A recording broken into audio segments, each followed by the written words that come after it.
Welcome to the Fallen Giants podcast. We are now live streaming on YouTube. We're going to do the full podcast live on YouTube and then bring you some clips and some other debates across elsewhere, maybe other platforms. We're going to stick to the sort of live streaming of games to Twitch, and then you'll see our normal videos on our YouTube channel.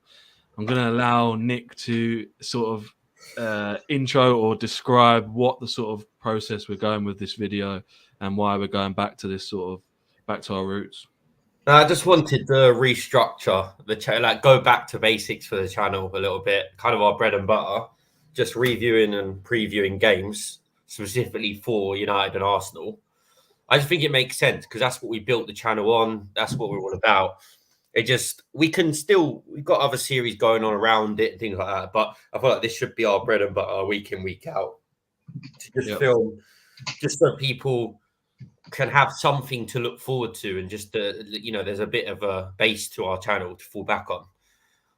And it's good. Weekly updates. I think it's good to see the progression. We started this channel mainly because both of these clubs are obviously fallen from grace, and we kind of it's almost like a weird weekly vlog update kind of thing on how it's going and how it's running. Are they getting away from that label and that tag, things like that? So, and it gives a little bit of substance to it's just some of our predictions, like if it all goes wrong for Arsenal, all goes wrong for United, seeing our sort of reactions rather than just the pre-season.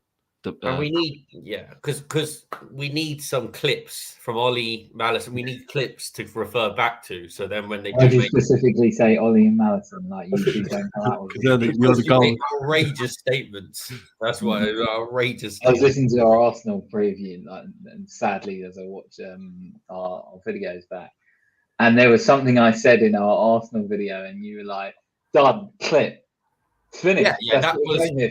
We wanted you to say it. You had to just say it, finish off the sentence. Oh, bloody hell. No outrageous clips or statements from me today. I mean, should we start with Arsenal? So at least, as long as everyone gets the gist now, this is what it's going to be every week. It may not be 3 of us, may not be 4, whatever, but whoever can film, whoever the start, it'll be. Should we make sure it's every Monday? Every Monday, we'll make sure no matter by hook or crook, it gets filmed, whether it's 1, 2, 3, 4, 5 people. Yeah. If we get 5 people, geez. We get this live stream going on a regular, and then at the end of the day, we're looking for a segment within this podcast to talk about the two teams, and there's always leeway to branch into different things. Listen, we're on bloody 150 plus subscribers, and it's moving. The ball's rolling now, so. We got to fucking keep that momentum. World Cup to look forward to. Oh man, can't wait. So at the end of the day, Arsenal are still top of the league, but for the second time this season, Arsenal dropped points, and the result was Southampton 1, Arsenal 1. How do you see it, Ollie? Disappointing. I was kind of assuming that we would win as a given now, if I'm honest with you. Especially against the Southampton team, who I don't think have been at it this season. And considering how we played in that game, like we were completely dominant and we didn't score. Again, Xhaka's come up with the goals where Xhaka shouldn't be coming up with the goals. It should be Jesus, who now hasn't scored for 5 games, or Martinelli or Saka, don't get me wrong, you need goals from all over the pitch, but it seems like it feels at the moment, whether that's true on paper or not, that Xhaka's the only one that's scoring. Disappointing. I'm disappointed with it because my expectations are much higher right now. We should have won that game 3-0. I mean, I think you were dominant in the first half. I think second half it fell off a little bit. I said to Chaz off camera, I was like, that's the first time I've seen Arsenal look on their feet towards the end of the game this season. They look knackered. Partey, and that could be coming in now. Partey, Jesus, they look absolutely shattered at the end of that. That's why I think you couldn't get that late goal, because you just didn't think you had the legs to do it. But then by that by that sort of hand, you'd think that whoever we're bringing on should bring that energy and should be able to provide us with the goal, but it just didn't happen. Unfortunately, the drop off in quality is there to see. That's the problem. Exactly. I don't think, like, don't get me wrong, this isn't a like, oh shit, look at us, what we're going to do. I'm really scared that we're not going to like challenge for the title, whatever it be. That's absolutely not what I'm saying. I'm saying it's a pretty shit day at the office, and we should have won that game comfortably, and we didn't. We probably underestimated them, if I'm honest with you.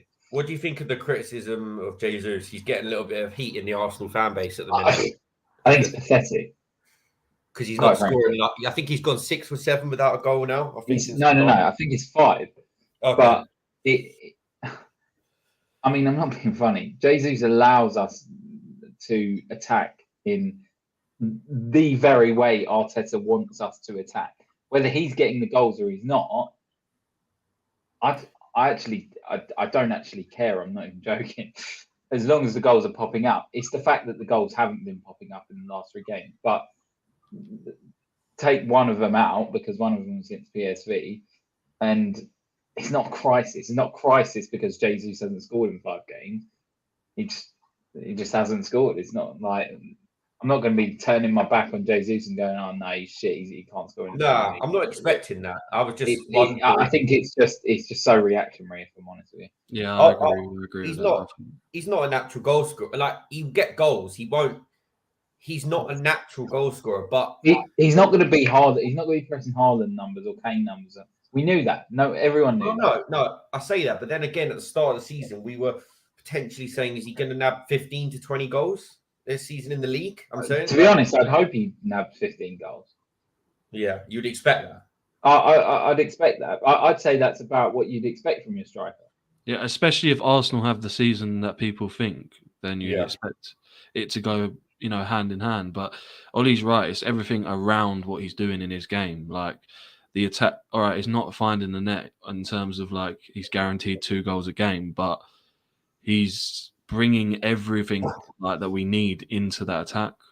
Like you said, Nick, off camera to me that people were comparing like when we had Lacazette and that. I think it's miles apart. Like I think we just play with so much more freedom having him up there.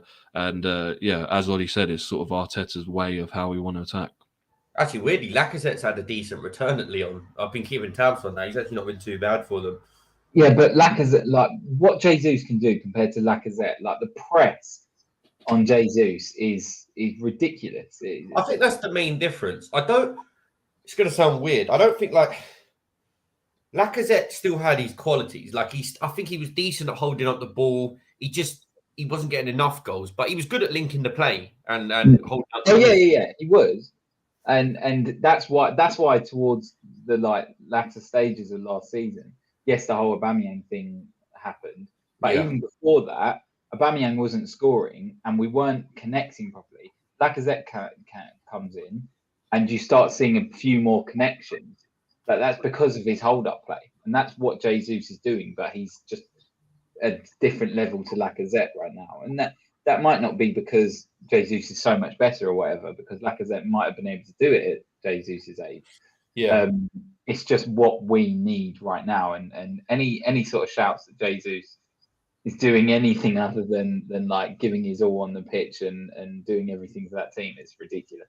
I think going back to just the game, I think that result was coming, though. I do believe I'm a firm believer of that one in terms of, I would say the last 5 games, like both the Bodo Glimt games, PSV, Leeds. Yeah, if you're including the Europa League games.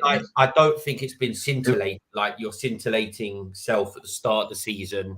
And I think luck, I think I mentioned this, and it's kind of should be a given. Everyone should know this. Luck evens itself out in a season.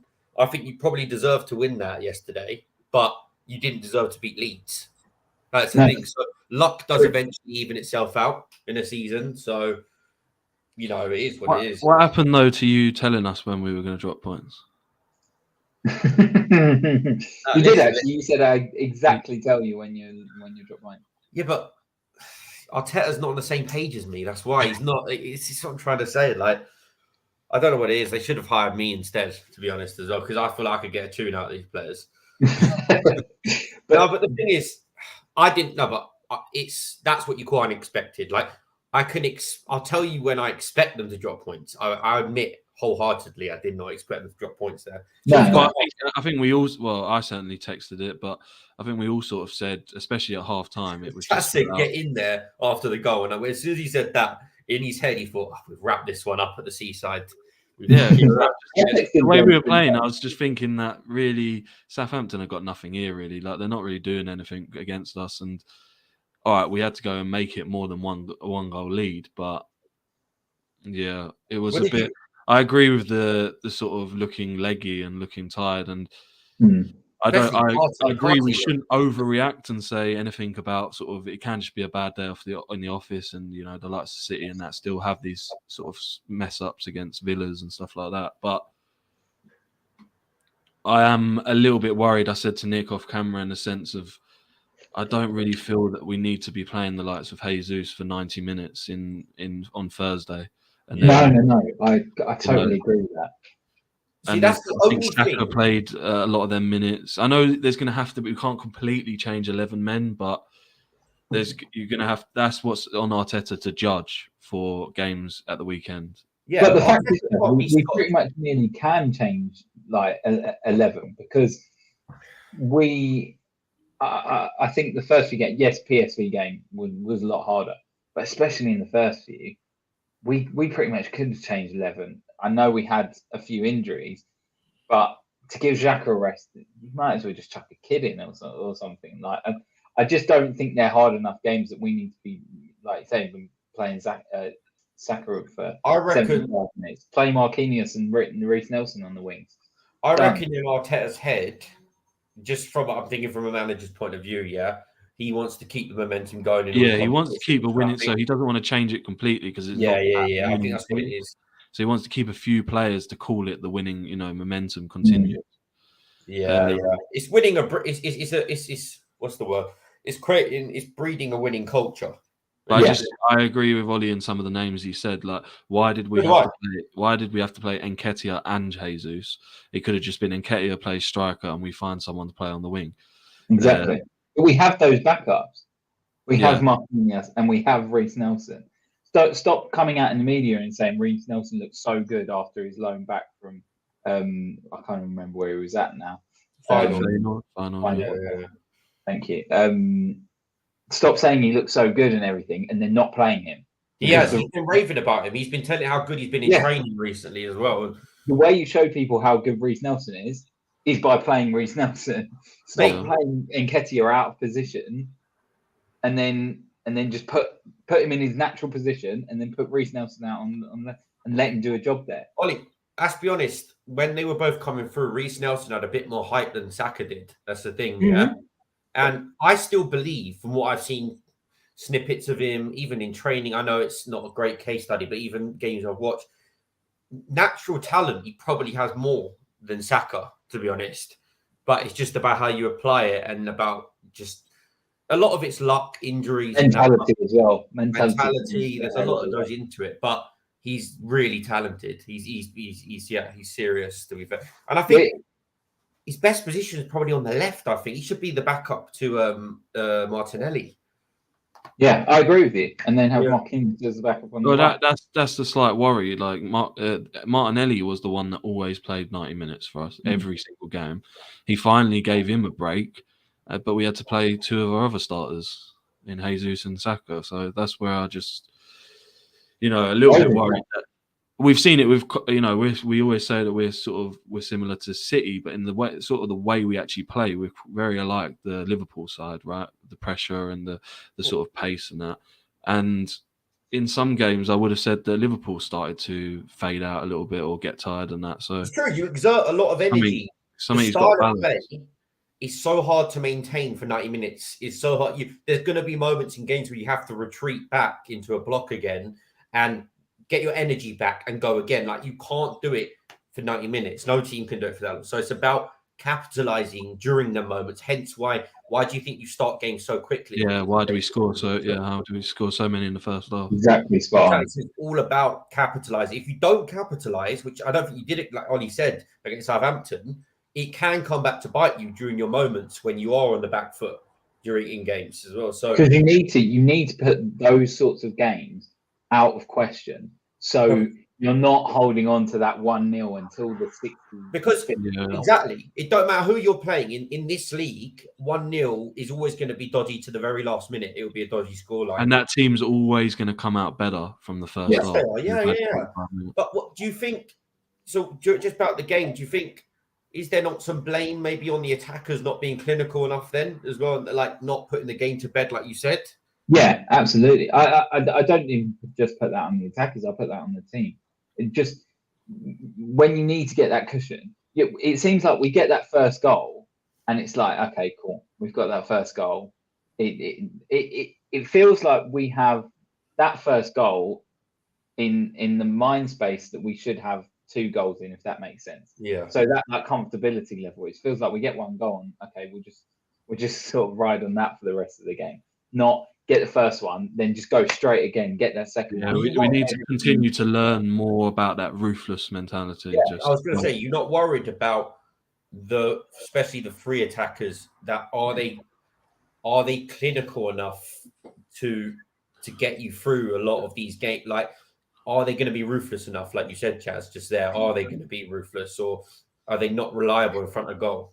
If you know what I'm saying, like I think they're reliable. I think the ruthlessness comes with the winning mentality a bit more. I don't think they're quite reliable yet because, all right, if I was to compare it, to say Liverpool in their pomp, Mane, Firmino, and Salah, between the 3 of them, they're getting 20, 25 GA each, and it will accumulate to like 60 to 70 goals between just them 3 in a season. That's competing. Remember, I'm comparing you to Liverpool because you're up against this City powerhouse team, that you bang on about. Can they all get 25 GA each in a season, like throughout the whole season, 20 to 25 like goals and assists? Because that's what I'm looking for in a kind of comparison. Yeah, it's a good point to put out there because when you think about it, I would actually say probably not. But we obviously don't know that yet. They might just need a bit of a. That's what you said about that. Because at the beginning of the season, you would have absolutely said yeah. No, I would never have said yeah. Wouldn't. No, I agree because there's been no case. Like Salah, you're forgetting like Salah's doing record-breaking numbers, so we need, and that's for them to keep up with City. He's had to do that over previous seasons. Mane coming up with lots of numbers, like Nick just said. I hope they will be there one day, but I wouldn't have said I love Martinelli, but I can't see him doing them sort of numbers. Saka, can you really see scoring more than 10 goals? Is he going to get 15 Premier League goals, Saka, this season? That's a lot. That's a lot of goals. And I know there is an element. There's an element of like sharing our goals. Like you see Xhaka starting to get some numbers. No, of course. Yeah. Obviously, we want Odegaard. He needs to get on the score sheet more. There was a chance, I think, Jesus, where he set him up perfectly and the keeper made a save. He needs to lash that in with his own left foot. Wait, hold on. You're not talking about the block, when the defender blocked it. No, I think the keeper said he scooped past it to Jesus and he hit it on the no. I'm talking about the one where Jesus won it. Odegaard slipped him in 1-on-1 and that defender came all the way back. Elianusi came all the way back and blocked it with it before he hit it with his I remember that one as well, yeah.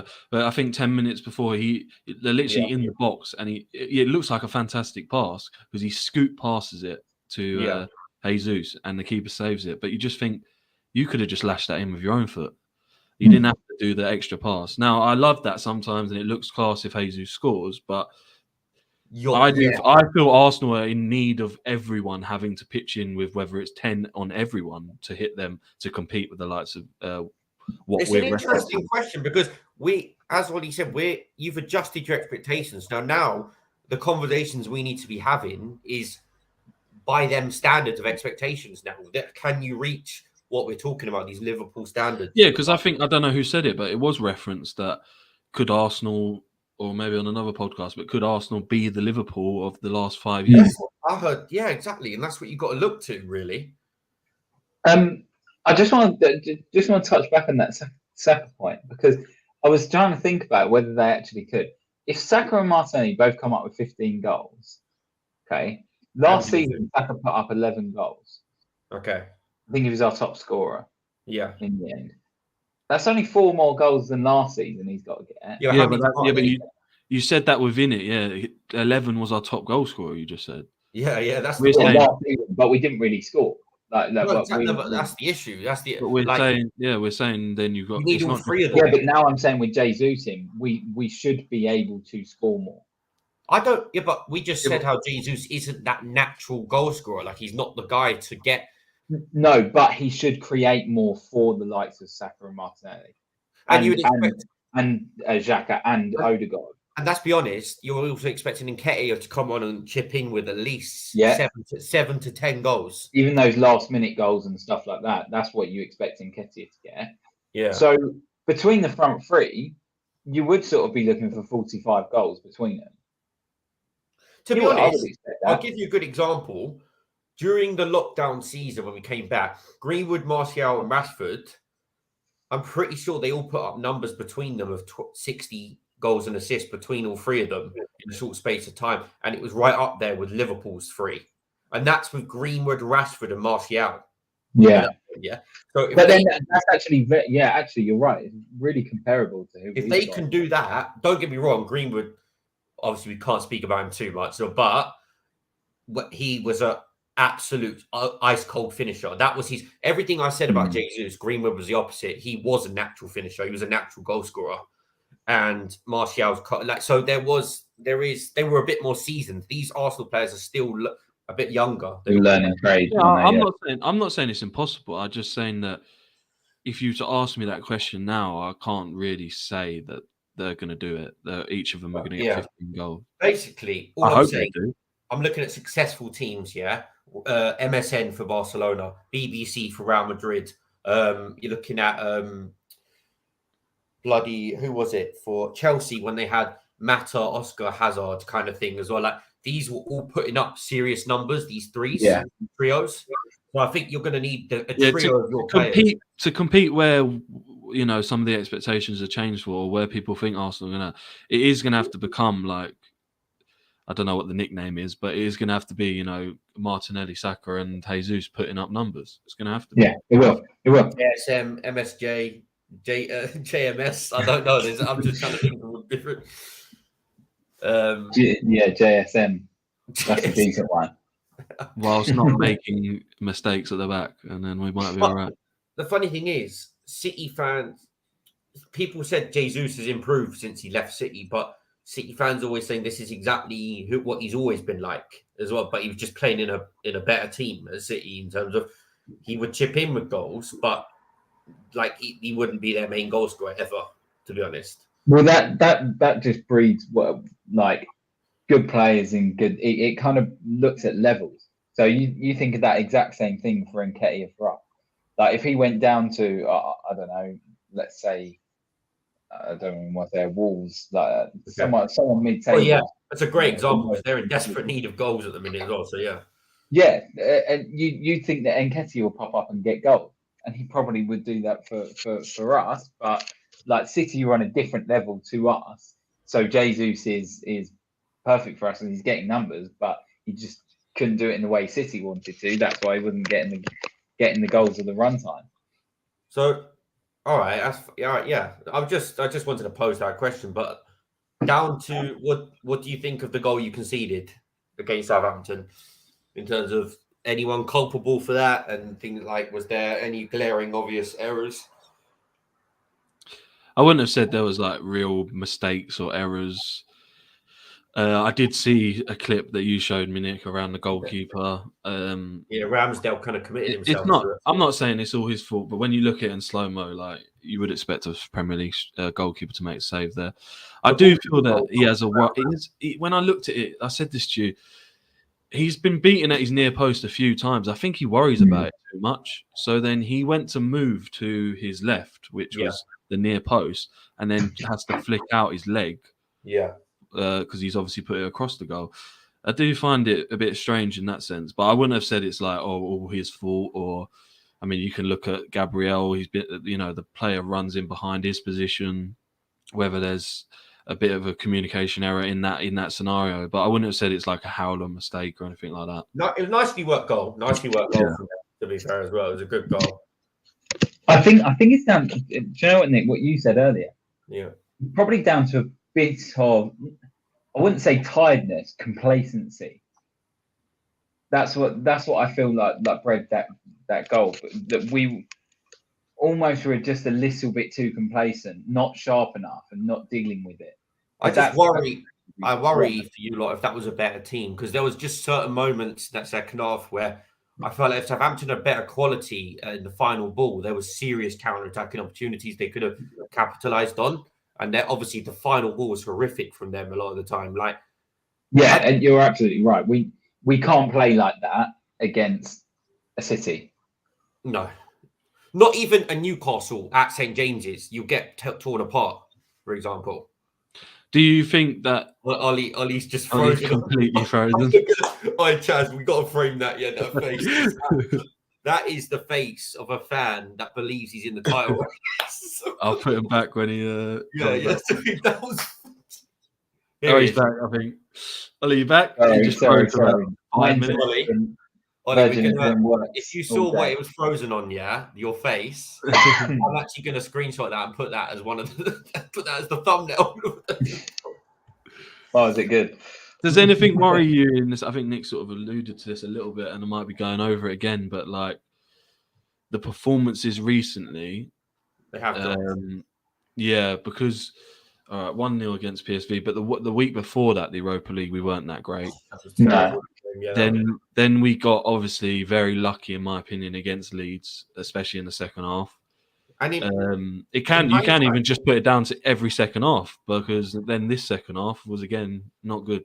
I know it sounds stupid, Chaz, but in hindsight, it's not even a great Leeds team at the minute, considering they're 18th place in the league as well. So No. We're not great Southampton. So is there any worry in the sense of coming up, or are you still just putting it down? We put this one as a bad. I think you're to be honest with you, I think if you actually take them in isolation, you have the Bodo Glimt game, which was a 1-0, which was pretty much. I know we said we had a few like more first team players in there, but it was away. It was on that horrible artificial pitch. It doesn't stress me out that much that it was just a 1-0 game. The highlight of that game. The highlight of that. Oh, he's gone again. The highlight of that game, Chaz, the Bodo Glimt game, was bloody Saka hitting it into a flat, into the fucking someone drinking their cup of tea up on the flat watching the game. I mean, to be fair, are we? I tell you what. Are we previewing Arsenal? Or are we going to come back to this? I'll tell you what, Chaz. By the looks of it, you wouldn't assume Ollie's goes out with his arms folded back like that. He's had a shocker. He's completely off. I don't know what's happened. I didn't even pull him out. He's gone. Oh, he keeps coming back in and out. Oh no! Just put him. Sorry, I honestly it just keeps freezing for me. Ollie, you were like this. No. Because I was getting into a point. No, because I need to finish this point before I get cut off again. I was just wondering what was going on beneath the screen when you were doing that. My key point being, I want to get this before the screen goes again. The Bodo Glimt game was on that artificial pitch away, basically mainly our B team. Yeah. The Leeds game, yes, we should have done better, but going up to Leeds isn't actually like that easy. Then you've got the PSV again, Europa League. It's different from the Premier League. The Southampton one should have been better. It's a bad day at the office. That's what you have to put it down to. What we need to do now is go away to or play Nottingham Forest at home and like wipe the floor with them. Yeah, I think. Yeah, but the thing is, I have no doubt that's happening. Yeah, I don't think that changes much. Yeah, I think you've got to take them. I think he's frozen again. No, Chaz. Live on YouTube, this is. I'll carry on. Oh God, of course it's live on YouTube. No, I'm saying that if this is how you're performing early season against Southampton and Leeds, then how is it going to be away at Newcastle? And that's what I agree. And what's another hard team? West Ham away from home, and tougher teams. After Forest, which I have no doubt, in my opinion, I'd be a shocker if we can't win that. So I'm sort of allowing us to have 3 points there. But two more Premier League games before the World Cup. Chelsea away and Wolves away. Well, we'll get into that when we preview them. That's why I said, are we actually previewing or what? But I don't know. I'm not going to try and make up this trend that is, the performances are starting to get worse, and this is why we can't do this, and this is why we can't do that. But the way Ollie sort of brushes some of them, what he just said there, he brushes off some of them performances. What's something about artificial pitch and beating, bad day at the office. Bad day at the office. It does feel a little bit of tie excuses in a sense of like how are you going have to. What else can we find to excuse it? Yeah. Yeah. I'm not going to try and make up that I see this big trend coming. It's all going to go wrong, but you have to question. You have to look at it and question: are we on a bad run? It's not necessarily just a bad day at the office. And is there some things that we still have to learn, even at this early stage? If we are going to compete, there's going to be things this season where we're going to have to, learn along the way. Listen, 9 wins, 1 loss, 1 draw is fantastic at the minute. It's just we're trying to give a little insight into maybe what can come, what can we see in the future for Arsenal. Yeah. All right, do you want to switch over to our fallen giant? The other fallen giant in Manchester United. Chelsea won, Manchester United won. So actually, funny enough, both teams drew 1-1. Yeah. I think my early takes, if people didn't know, I'm actually riddled with COVID right now anyway. So I was watching that game, just freshly contracted the virus. There's Ollie. He's back in town. Okay, he's changed angles. Who knows what's going on? Oh, Chaz, it was the face that he came in with, so serious. If you can hear us, Ollie, there's not much coming from the facial expressions, but we've moved on from Arsenal and we're talking about Manchester United. I don't think he can hear you. Sorry, lads. My laptop's basically fucked, so it keeps dropping off the internet. Okay, so we moved on to Manchester United.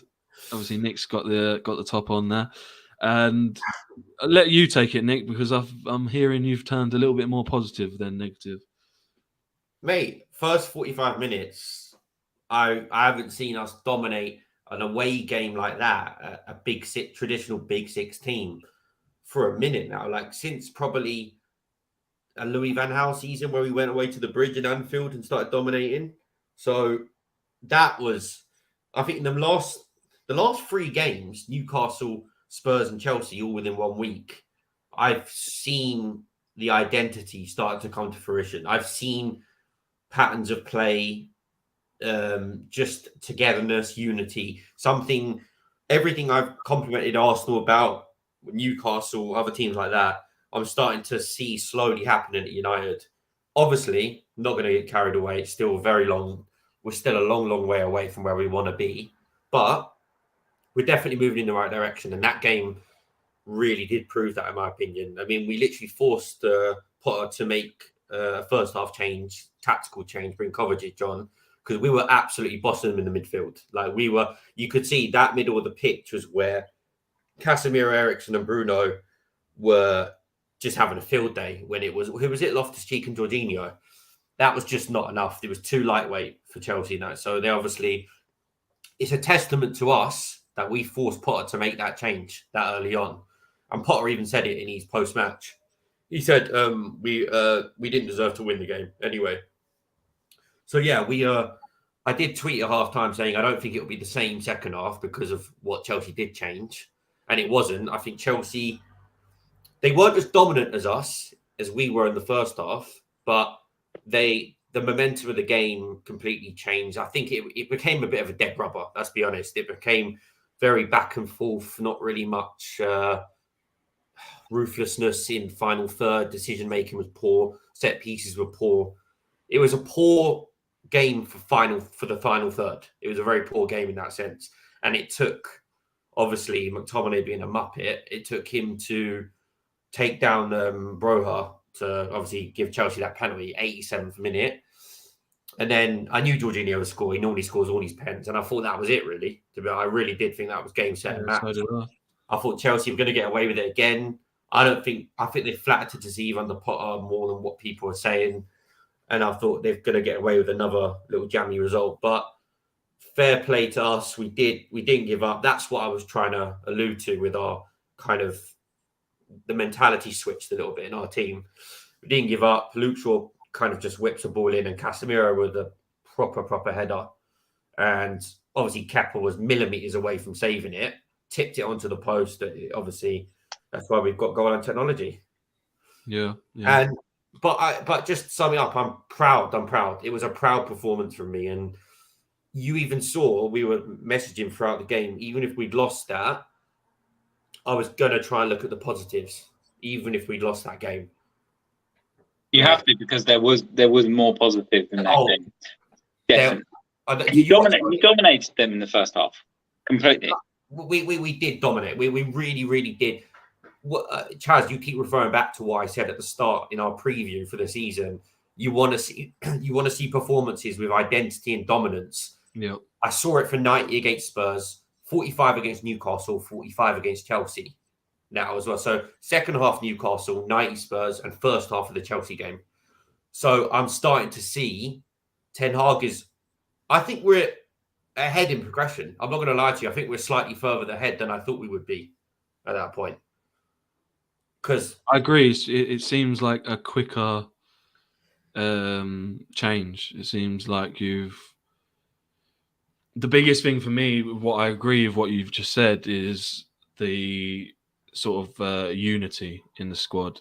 Apart from, we've obviously said it in our last video, apart from one bad egg in the team, it feels like everyone's started buying into it. Even players that are being used off the bench, the likes of Fred and stuff like that, everyone's on board, and you're starting to see, a team celebrate like they feel like they're on board, or they feel that something's sort of happening at United. It sounds so cringy, and this is why I didn't get onto Arsenal as much as I just didn't believe I should get onto Arsenal when they were, the celebration police came out and they were kind of getting on. Do you remember Richard Keys and Andy Gray was getting onto Arsenal for over celebrating? We won the league. We look like we've won the league. Yeah, but I'm seeing that at United now as well. Just as in, it's not anything that cringy as much as people believe. I do honestly think that you want to see a bit of passion. You want to see that they do. You saw Casemiro pumping his chest at the end.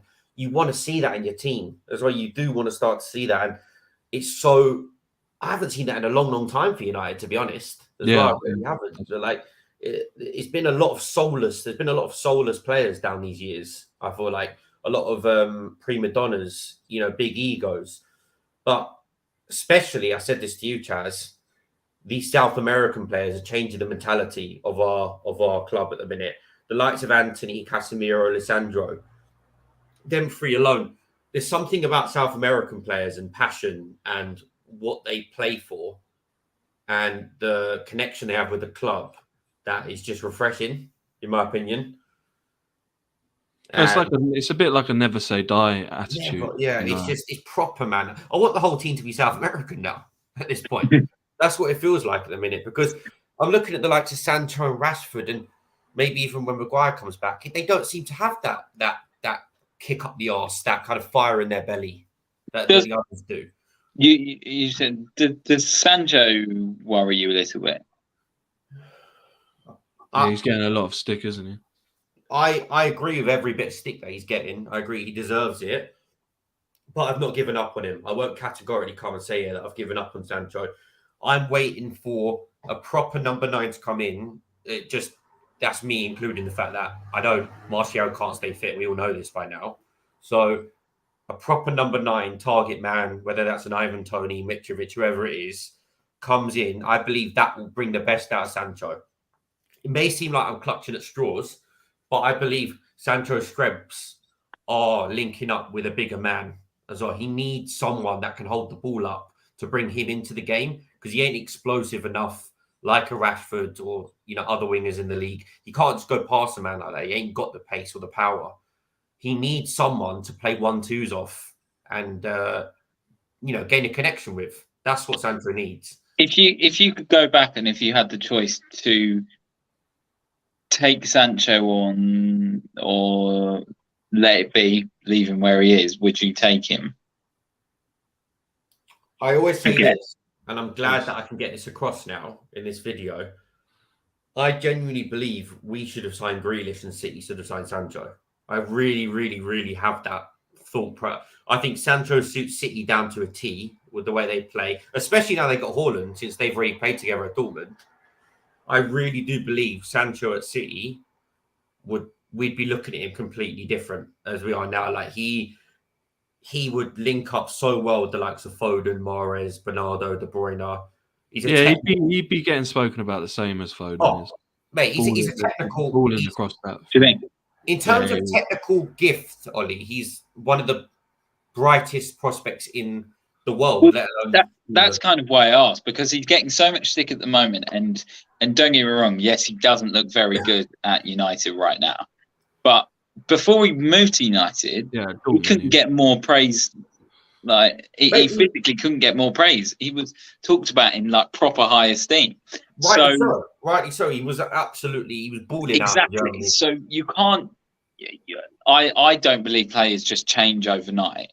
There's a sustained period of bad football that might change mentalities or the way you play, but he hasn't been at United long enough for that to happen yet. So I almost feel that you do need to get hold of him, but maybe even take him a little bit away from the limelights, or I don't particularly know how you would manage it, but just kind of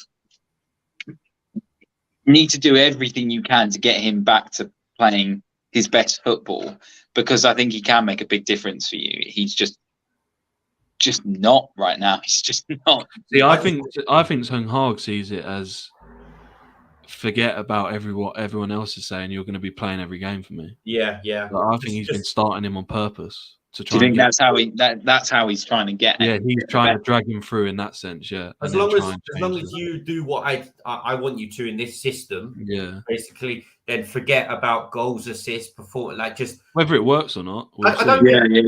Don't get me wrong. Ten Hag won't be ideally happy with him. Hence why he hooked him off after 50 minutes against Chelsea as well. That's the thing. So he's the sacrificial lamb for us at the minute. He'll be the first off the pitch because of his form. And I want the pressure to be cranked up on him. I want to see what he's made of. Yeah.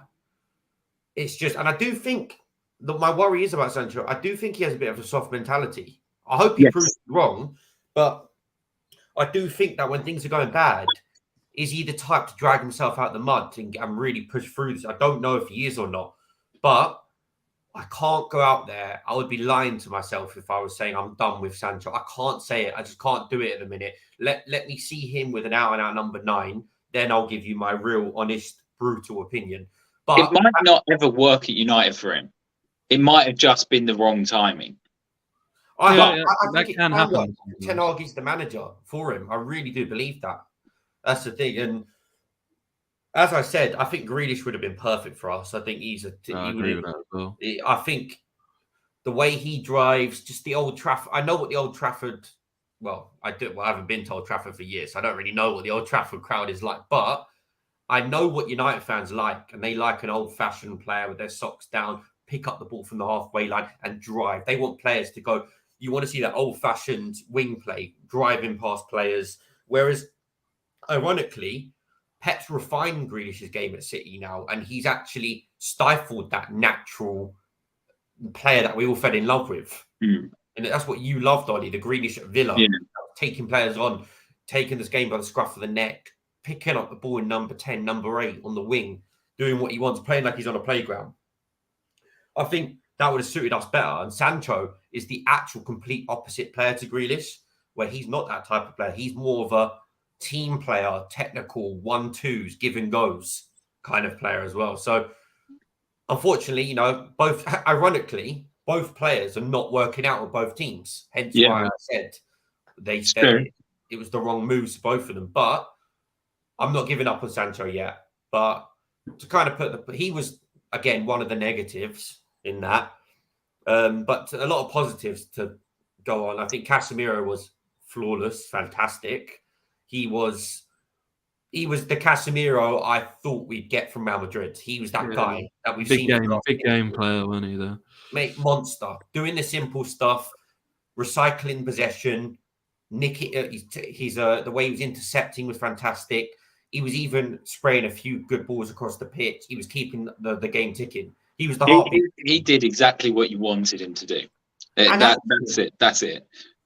And also, Ollie, I've seen it. We saw it against Everton, Chaz, and he gets himself into the box here and there as well. He will come up with a goal if you need it sometimes as well. He does have that in his armory. That's the thing. So I think he's just a fantastic midfielder. I just think he is. He was great against Spurs, great against Chelsea.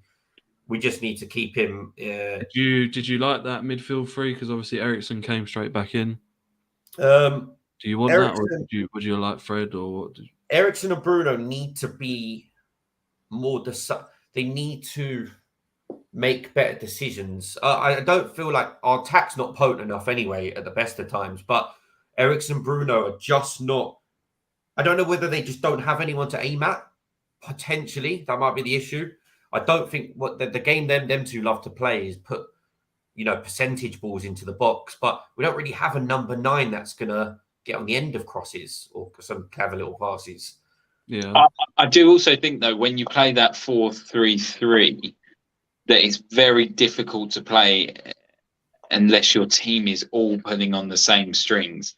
So if everyone is in unison, then you can have just that one single pivot in the middle, and then you can have Eriksen and Bruno in front. I think without it, and I don't think United are all pulling at the same strings yet. I think a few of them are. But right now, I think that what United need to be focusing on, and I'm surprised that Ten Hag's not doing it at present, is that one of those needs to be sacrificed. One of the two needs to, in my opinion. I agree. Yeah. With you. And Fred is the perfect replacement because he will do the defensive match more than Bruno or more than Eriksen will. Do you say you don't agree, Chaz? Go on, what are you saying, Chaz? I think Fred gives you much. I think it's better to have Fred, in my opinion. And I actually think you might see him in the sense of, I know that some of the tactics aren't identical or anything like that, but the sort of scenario where you have Eriksen or Bruno in sort of that Odegaard role, and you see the likes of Fred become the Xhaka, the Højbjerg, really surprise people. I really do. I think he's a good player. It's the reason you bring that up, and the reason I'm going to bring this player into it instead of Fred. I might consider playing McTominay instead of Fred at the minute, because I feel like it could be him as well. The best McTominay, his best role is box to box, and he's actually quite good at finishing. He's got a decent strike on him, and he's physical. I think with Casemiro at the base, this finally allows us to see the best of McTominay. I feel like, and he will pop up with goals when you need them. Like, he is actually a finisher. He used to be a striker at youth level.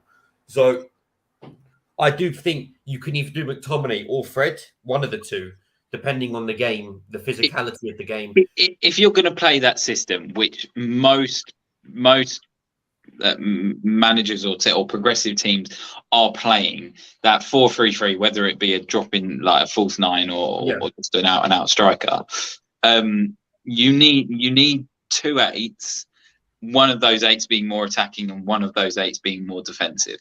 And then you're obviously. So really, what we're saying is Casemiro guarantee, and then it's McTominay or Fred or Eriksen or Bruno. They can all rotate. They can all rotate. That's how I think it should be. Yeah, yeah, I think whoever's on the best form deserves to be merited to carry on playing, basically. Because I do feel that Eriksen and Bruno, they start to do the same things at times. The same sort of balls. And then obviously, I think Luke Shaw is looking fantastic. Yeah, he's really picked up. He looks sharp as well. This is such a problem with Luke Shaw. When he wants to do well, he can do well. It's just about whether he can be asked or not. The talent of him is unquestioned, in my opinion. Yeah, everything he said so far, the weight he's lost at the minute, it looks very good. It looks he has been honestly, he's been unbelievable. I'm not going to lie. It sounds I'm being over the top, but He looks very trim as well. He's lost a lot of weight. He's the way he covers the ground. He's got acceleration. He's popping up with assists for that last goal. The Luke Shaw sort of energy and that sort of harrier is sort of back, isn't it? He's very good. Luke Shaw doesn't lose the ball that often. He's very good at holding on to the ball and getting his body in. But like that's one of his best attributes. And we're seeing a different Luke Shaw and Dalot on the other side. I think we're seeing the fullbacks. They're really, really pivotal to us at the minute. Both of them, they look powerful. They look like they both gain more power somehow. Well, I think as you become a team that's going to try and compete again, they have to be, because the previous season you've had nothing Dalot, where he looks like an athlete. He actually looks like it's hard to. He's quick. He's strong as well. Yeah. He looks like a proper athlete now as well. And I just think to myself, what has Ten Hag done to make these players into these beasts athletically? Do you think it is that? Do you think it's difference in training regimes, or it has to be? It has to be because of course, he's got his own ideas, and training and sessions must be different. Yeah, but I mean more like getting them in shape type of training regime. Well, yeah, that would have changed. Like probably the way they eat and stuff like that. We saw what happened after the Brentford game where we really ran barely any kilometres. He made them all run the amount of kilometres that they didn't run against Brentford the day after. So he's doing things on the training ground that are obviously paying off now as well. We're seeing it fitness-wise. And I mean, one thing that probably needs to be mentioned is one of your centre-backs coming off in tears. Yeah, that was sad. That was, I mean, as much as I have gotten onto Varane, and I still don't think he's the answer to us at the minute. I think we can upgrade on him as much. Now, United fans will pelt me for that, but I still think we can upgrade on him. We need a younger, fresher centre-back. Maybe we'll pick up Saliba in January. God, imagine Saliba and Martinez. Fucking hell. You lot could have had that if you managed to pull through the Martinez deal. If we win the league, mate, we'll be taking Martinez off you. Don't worry about that. Can I just say, imagine Martinez instead of Gabriel. What the fuck? Why did he do it so silent as well? Sorry, chaps. My phone just died. Oh my god. So anyway, Varane obviously came off. He looked like he was in tears because he looked like he was going to miss the World Cup. Yeah, he sort of and I think knew whether it's a muscle or I don't know what it was. Well, since then, I think it's been announced that he'll be out for 3 weeks, maybe, and he might be out for the first game of the World Cup, but he can still travel. Yeah. He really broke. I remember were we watching it, Chaz, at the time? Yeah, and we didn't understand what was going on. We couldn't. Thought he killed someone or something like that. He was probably breaking down on the sideline. No, it was obvious. You could have put 2 and 2 together after a while. For the sake, but the way he reacted, and that's the thing. Without knowing, I think it's the fact he walked off. It was like if he'd gone off on the stretcher, you could have put a little bit straight away. But he got up and he was crying. We didn't really understand. He punched the corner flag. It was clear to see after about 5 minutes that he was obviously worried that it was either a recurring injury or something that he was known that could put him out for a while. But I mean, as you said, he may well be back for that. Does it worry you? Does it worry you that now you're going to see that, back four that we said is so important, that he's found a back four and he continues with a back four? Does it worry you that Lindelof's going to have to come in, or? Yeah, it does worry me because it's a downgrade. Physically, it's a downgrade, like as in a physical stature and aggression. Yeah. But I'm just hoping that the way we play football at the minute, that we can stifle opposition teams up until the World Cup to limit them to, very few chances. But I do worry. How can I sit there and lie? When we get into the preview just before the World Cup, we've got to come up against Fulham and Mitrovic right on the eve of the World Cup. And I can't sit here and lie to you as if I'm not worried that that's going to be him up against Lindelof and Martinez is going to be a mismatch. Yeah. Do you think that No, and I kind of know how the reaction's going to come back. I know what you're going to say. I know exactly what you're going to say. But do you think he's had enough time out now that he could come back and potentially put in some performances now Varane's gone? Who? Maguire? Yeah. I Who else do you think? He was bringing up Maguire, Chaz. So, see, I know what this guy's on. Who else do you think I'm talking about? Well, it could be Lindelof, who we were on about just before. No. Like, Well, Harry Maguire is your £80 million centre back. Yes, we get that. How many times has that been said down the years now, for God's sake? No, but he has had enough time out of the limelight now that he could potentially have been working a lot on the training pitch or whatever, and it could be. What if he comes back and has a clanger straight away, though? That's the then problem. Lindelof goes in, but how do you know until you play it? I would play Maguire for the physical games against the physical. That's kind of what I'm meaning, is that you just mentioned it there. Lindelof and Martinez is a bit mismatched because of the size. Maguire is he's a lump. The best. He's a lump. Yeah, he's a lump. He's the fridge that could like actually sit next to the technical boy who's Martinez. Yeah, I do agree. But do you know what though? Both can't fill in with a lot of confidence. No. Both can't. But he's Maguire. Now you brought it up though. Martinez is so good. I'm not gonna lie. So like, no. I'm being deadly serious. Like, I have not been in love with a player for a long, long time like this. So he's up there with my Pogbas and my Martials. Like, this guy's mustard. He's fucking mustard. I don't care what anyone says. All the criticism, Carragher saying he's not going to be able to fit into this league.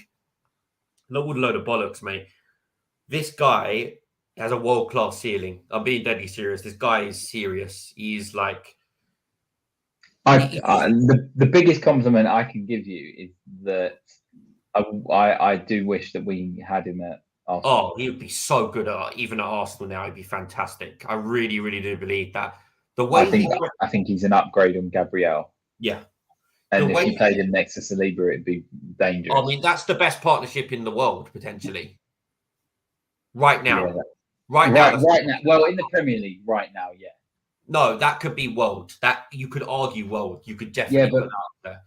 Saliba's still very young. Like, there's a lot. No, but they would complement each other so much. They would complement each other. Yeah. It is literally, when you think of a balanced centre back partnership, it's just they were meant to be together. They were meant to be together. Yeah. But regarding Martinez, the way he breaks line, he's so important to our attacks. It's unbelievable. Like, I genuinely think, Chaz, we saw Varane get injured. I would be heartbroken if Martinez got injured. That would kill us more. That would really kill us. I'm begging he stays fit all season. That's how much we rely on him. We have no one like him. Yeah, you're absolutely right. And it's not even on the ball. I always laud about him on the ball. He's actually good at defending. People need to realize he's actually a good defender. Like, he can actually win headers. And one-on-one, he times his tackles well. He times his tackles quite well. And he didn't, Mount, Sterling, Aubameyang didn't get much change out of it, to be honest, as well. And we saw it. He had Kane and Son on lock against Spurs a few days before.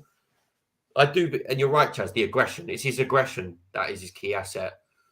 So I love him. And then he deserves credit because where things are starting to go well for United, or at least the last few results. So when you have to give some players credit, like Arsenal have been winning games for fun, and we're lauding our players and saying Saliba's the next Van Dijk or whatever we want to call him, but he deserves credit as well. And you can go through a lot of your players, really. To end on a negative, weirdly, I'll end on a negative. I don't know why I chose that. Positive afterwards, I don't know why I chose it in that order. But we were going back. We started with the midfield, then we went back to the back line. Now we're going back to the attack, basically again. The big negative the whole week, really. If we had a potent attack, we'd have 9 points out of 9. That's beyond. We literally were. We should have 3 wins in the bounce against Newcastle, Tottenham, and Chelsea, which is a hard week in itself. Well, I think it just proves that you need more structure and investment in the players to be able to be a proper team. Because I'm not being funny. You said it earlier in the podcast. Like, you need to get rid of Martial now. Like, he's not going to stay fit for you. You need a proper number 9 that can do a job for you. Get Sancho on more form. Get rid of Rashford. Not get rid of him. Not get rid of Rashford. Just make them become squad players. Yeah, or you know what I mean, though. Like, you still got holes in areas in the first team alone. Like, you can think about Rashford as a squad player, but you need to think about the first team first. Yeah, And right now, that's what will unpick you this season, is that you've got those players that aren't good enough to make you challenge or won't fit into the system that you're trying to play. And I honestly think you could be serious if you made the likes of Rashford or made the likes of certain players in them squad players and bought starters in. You'd have a far better squad than Arsenal's. Yeah. The great thing is that you bring all these points up. At least we can now identify the weaknesses in the team. That's like it was a bit of a mess at the start of the season. That's a key. Yeah, that's absolutely right. We said, "Oh, the whole squad needs a refurbishment," basically. But you know how important it is for us to have a number 9. I think if we get a number 9 and luck is on our side with injuries, we finish top 4. We actually finish top 4 with a proper number 9. I don't disagree. Because you said it there, like you can now notice it's because you have a way of playing now, and even after 4 games, lads, we're not realizing if we get the number 9 in, this is why it's so important for the board to capitalize. If Ronaldo does leave in January, go and replace him with a proper number 9. Yeah, and one sitting there across, in London, in Ivan Toney. The likes of Rashford would then go back to the left, and you'd see the best of Rashford as well. Yeah. If you find a player that wants to link with him, 100%. It's so important that we get a number 9. It's like I can't put that much stress into it. That is the difference between us playing Champions League football next year or not. As I said, Ten Hag is the right man, and he's proving so far he is the right man. He's done all he can to get us to this point now, yeah? He's done all he can. We played the top 10 teams in the league, in the top half now. We've had our ups and downs, but we've now got a style of play that we can identify us by. Now go and back the man. Go and back the guy that is the man. Just back him. Yeah, I agree. But it's also quite important that you don't be rash. Like, you don't get to January and go, we need a number 9. We need a number 9. So you just kind of fall into getting anyone. No, not anyone. Not anyone. Yeah, it needs to be calculated. It should have already been done now. The scouting job should already be done. You should know who your targets are. A, B, and C, and just go get A, really. I still want a Cody Gakpo, someone like that. But as I said, the negative I was going to finish off was our attack. This whole week, our attack has just not been clinical enough. We've scored 3 goals this week. We should have 9 to 10 goals. Well, Rashford could have had 5 himself. Rashford could have had 5. No, actually, Chaz, we're talking the miss at Newcastle at the end, the one we went around the keeper, hat-trick against Spurs, a couple of chances against Chelsea as well. Like, he's just not that guy, and we all know that. No. That's the thing. Anthony's not clinical. These aren't clinical players. We need a number 9. That's my biggest issue right now, and until I agree. If the pressure comes off him, and you've got another number 9 standing next to him for him to link up, then you might see him take some of them chances. Now, he's lashing at chances. All in all, I'm so happy. I've not been happier as a United fan for a long, long time. 3 years, I'd say. Good, solid 3 years. He's back on a positive trajectory. I've got to be positive. Do you remember me at the start of this season? How fucking down I was. Yeah. That's exactly what I mean. You were in the dumps. At the beginning. I can't wait for his expectations to start slowly getting up. I'm just saying, if we don't get a number 9, we have a ceiling. That's all I'm going to say as well, basically. Are we wrapping up there? Yeah. Thanks for watching the podcast. This is the full podcast that will be uploaded to YouTube as a live stream. And we'll probably post this one onto Spotify for anyone that wants to listen to it there. And thanks for watching. Please like, comment, and subscribe. Don't forget the notification bell for when we next upload. How do we go? Peace.